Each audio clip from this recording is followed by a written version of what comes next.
ఆహా! పేరెంట్స్ రాజ్ తరుణ్‌కి తెలియకుండానే వచ్చారా? తెలియకుండా వచ్చారని నేను అనను. నేను అదే చెప్తున్నా. నీ ఇంటిని మేము దక్కిస్తాము అని చెప్పి వెనకాల నుండి పోక్ చేస్తారు కదా. పోక్ చేస్తే ఇదైపోవడానికి ఆ రాజ్ అబ్బాయి ఆ తరుణ్ చిన్న స్టేటస్ లో పిల్లోడా? ఉన్నాడు. అలాగే కదా జరుగుతున్నాయి. దాని బాగోతాలు బయట పెడతాం మేము.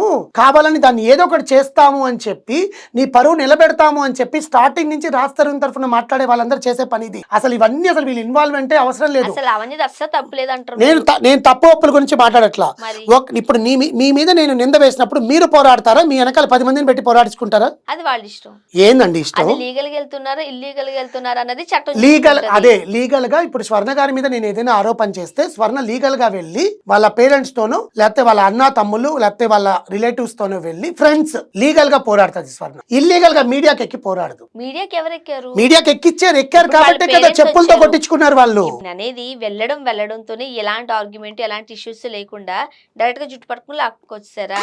అదే కదా నేను చెప్తున్నాను.